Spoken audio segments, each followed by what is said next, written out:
देखने को नहीं मिला। श्री जितेंद्र जी जैन कोटा, इसके बाद श्रीमती मिथिलेश गंगवाल से याद रहे। नमस्ते महाराज जी।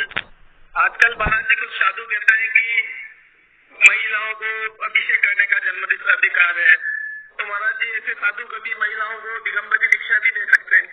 देखो आजकल क्या है, समझना तो कोई नहीं चाहता, सब व्यक्ति लड़ना चाहते, कर्तव्य कोई नहीं करना चाहता, हर व्यक्ति अधिकार चाहता है।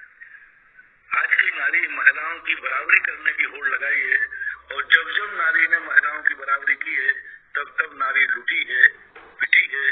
कर्तव्य कोई नहीं करना चाहता, हर व्यक्ति अधिकार चाहता है। आज की नारी महिलाओं की बराबरी करने की होड़ लगाई है, और जब जब नारी ने महिलाओं की बराबरी की है तब तब नारी लूटी है, पिटी है, बर्बाद हुई। क्योंकि नारी कभी पुरुष नहीं हो सकती, पुरुष कभी नारी नहीं हो सकती। नारी की मर्यादा है, नारी की कितना भी प्रयास करे। नारी कहती है हमें पुरुष के बराबरी के अधिकार दो, जब पुरुष कर सकता है तो मैं क्यों नहीं? अरे भाई, पुरुष की बराबरी का अधिकार तुम्हारा होता तो तुम पुरुष होते ना। नारी हो, नारी जब जब पुरुष की बराबरी करेगी वो लुटेगी, पिटेगी। क्योंकि पुरुष का सबसे बड़ा गॉड गिफ्ट है, पुरुष के साथ कोई बलात्कार नहीं कर सकता, लेकिन स्त्री के साथ कर सकता है। ये किसने किया? ये पक्षपात किसने किया? पुरुषों ने, ये प्रकृति ने किया है, नेचुरल। अब इसको कोई नहीं रोक सकता। अब इसमें बराबरी करो कि जब पुरुष के साथ बलात्कार नहीं हो सकता है तो मेरे साथ नहीं होगा, कुछ मतलब नहीं निकलने वाला। स्त्रियों के लिए कोई हमने और आपने भेद नहीं किए। पुरुष जब मोक्ष जा सकता है तो दिगंबर धर्म के अनुसार स्त्री मोक्ष क्यों नहीं जाती? इस पर बराबरी करो। महात्मा अकेले मंदिर की बराबरी कर रहे, महात्मा अभिषेक के लिए बराबरी कर रहे, इसकी भी बराबरी होना चाहिए कि जब पुरुष मोक्ष जा सकता है तो स्त्री को मोक्ष क्यों नहीं जा सकता? ये क्लेम करो मोक्ष के ऊपर और जाके दिखाओ। आज तक किसी शास्त्र में, दिगंबर धर्म में किसी स्त्री ने मोक्ष प्राप्त किया? स्त्रियां यदि सही में पुरुष की बराबरी करना चाहती हैं तो मेरा है कि बराबरी करें, जब पुरुष मोक्ष जाएंगे तो मैं भी मोक्ष जाऊं। आज तक किसी शास्त्र में, दिगंबर धर्म में किसी स्त्री ने मोक्ष प्राप्त किया? स्त्रियां यदि सही में पुरुष की बराबरी करना चाहती हैं तो मेरा है कि बराबरी करें, जब पुरुष मोक्ष जाएंगे तो मैं भी मोक्ष जाऊं। पुरुष जब खुले मुनि दीक्षा दे सकता है तो इनको भी वो होड़ करना चाहिए। जब पुरुष मुनि बन सकते हैं तो मैं मुनि क्यों नहीं बन सकती? मुनि जब पुरुष दिगंबर होकर के मुनि बन करके विचरण करके आत्मा का ध्यान कर सकते हैं, रत्नत्र का पालन कर सकते हैं, तो हम लोग समस्त परिग्रह का त्याग करके मुनि मुद्रा धारण करके आत्मा का कल्याण क्यों नहीं कर सकते? इसकी बराबरी करो। इसकी बराबरी क्यों नहीं कर रहे? जब बराबरी है, सदा से भेद था, भेद है और भेद रहेगा। पुरुष पुरुष रहेगा, स्त्री स्त्री रहेगी। इसका कंपटीशन मत करो, आप अपना धर्म की भावना करो, लेकिन पुरुष कर सकता है। इसलिए एक बार व्यक्ति ने कहा महाराज जी आपके पैरों पर किसी ने, महिला ने जल डाल दिया, तो आप महिलाओं पे तो अभिषेक कराते हो पैरों से और भगवान का मना करते हो। माने कि भैया मेरे पैर बिना नहाए भी लोग छू लेते हैं, तो भगवान को भी बिना नहाए छू लो। और भगवान के लिए भगवान भगवान है। और दूसरी बात, ये मार्ग नहीं कहलाता है। ये आज कॉम्पिटिशन धर्म नहीं है।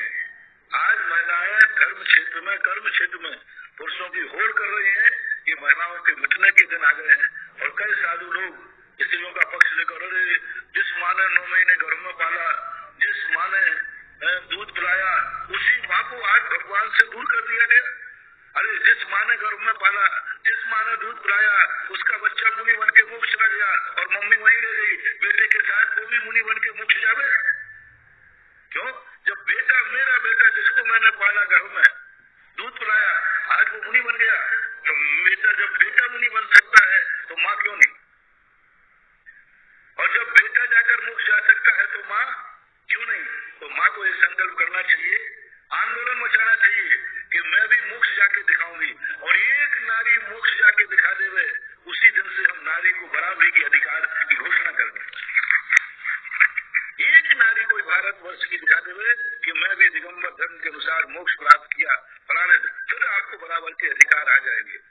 बात ऐसी है, थोड़ा सा एक जोक याद है, सुना दो।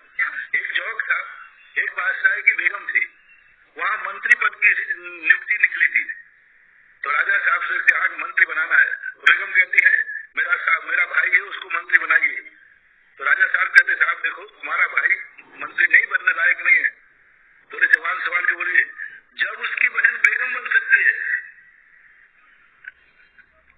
तो उसका भाई मंत्री क्यों नहीं बन सकता? अब नारी को कौन समझाए कि भैया बेगम बनना अलग चीज है और मंत्री बनना अलग चीज है। मंत्री को बुद्धि चाहिए, युद्ध चाहिए, तलवार चाहिए, पता नहीं कितने करना पड़ते।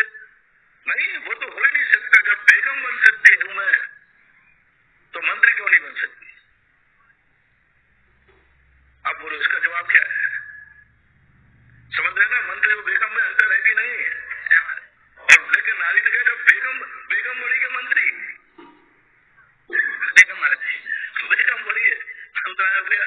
अब बादशाह रानियों से कौन लड़े? तो एक बादशाह ने कहा ऐसे करते हैं, आपका भाई भी इंटरव्यू में फार्म भरे और सब लोग, और सबने इंटरव्यू भर के फार्म भरे, उनका भी आया। राजा साहब ने एक सुतली मंगाई, 5 किलो सुतली। बोले ये 5 किलो सुतली है, 5 लाख रुपए में बेचना है।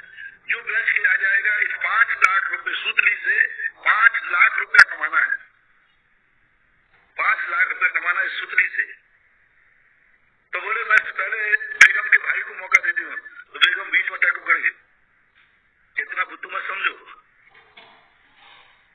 ये 5 किलो सूत्री कभी 5 लाख में बिकेगी या 5 लाख कमाए जा सकते? सीधा कह दो ना कि मेरे भाई को आपको इंटरव्यू में फेल करना है। उल्टे सीधे सवाल बोले। राजा साहब ने कहा बेगम शांत रहो, जो सवाल तुम्हारे भाई से पूछा जा रहा है यदि उसी से अकेला पूछा जाए तो आप आरोप लगा सकते हो। यही सवाल हर व्यक्ति से पूछा जाएगा। तो साले साहब खड़े हुए, बेगम के भाई बोले साहब ये तो कभी दुनिया में हो ही नहीं सकता, 5 किलो सूत्री से 5 लाख कहां से लाऊंगा? नहीं कर सकते? बोले नहीं कर सकते। दूसरे तीसरे अंत में बीरबल बैठे थे। बोले बीरबल आप भी खड़े हो जाओ। इससे बोले साहब 5 लाख इतना ही सब बस, ये सूत्र से तो करोड़ों कमाए जाएंगे। बोले कैसे? अब वो मंत्री बेगम कहती है तू पागल हो गया क्या? बोले बेगम साहब, राजा साहब ने 5 लाख बस सूत्री से, मुझे सूत्री में तो करोड़ों दिख रहे। बेगम कहती ज्यादा बातें मत करो, दिखा के दिखाओ। बोले ठीक साहब। बोले साहब राजा साहब 5 किलो सूत्री के थोड़े 2 नौकर दे दो मुझे। बोले ले जाओ। अब 2 नौकर लेकर के बीरबल ने जाकर के पूरी सड़क पर मास्टर प्लान के निशान लगा दिए, लाल ये मकान यहाँ से गिरेगा। सब में लाल निशान। तो मोहल्ले वाले आए, बोले बीरबल साहब बचा लो मकान। बोले बचा लूंगा, 2 लाख रुपए लगेंगे। और एक वहां चद्दर बिछा दी और पूरे ब्यावर के मास्टर प्लान बना दिया और लाइन लगा दी। वहां पैसा कितना हो गया? करोड़ों इकट्ठा हो गया। राजा साहब पैसा इतना इकट्ठा हो गया कि बैलगाड़ी भेजना पड़ेगी। बोले किससे कमाया? बोले साहब सूतली से। और जाकर और सूतली भी जो कि बची हुई है। और राजा साहब को करोड़ों रुपया दे दिया और सूतली भी दे दी।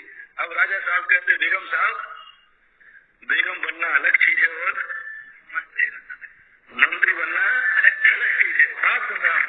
इसलिए मेरा आपसे कहना है सभी से कि स्त्रियां पुरुषों की बराबरी न करें। पुरुषों की बराबरी पर तुम नहीं दौड़ पाओगी, नहीं दौड़ पाओगी, नहीं दौड़ पाओगी। अंत में भटक के थक करके लुट जाओगी, पिट जाओगी। जब मोक्ष पुरुष जा सकता है तो स्त्री नहीं जा सकती। इसका जवाब दुनिया से मुझे चाहिए। इसके बाद फिर मैं अधिकार की बात करूंगा। महाराज जी सारे पुरुषों ने बहुत चैन के सांस लिए आपके आंसर के बाद। श्रीमती मिसेस जंगवाल। गुरुदेव के चरणों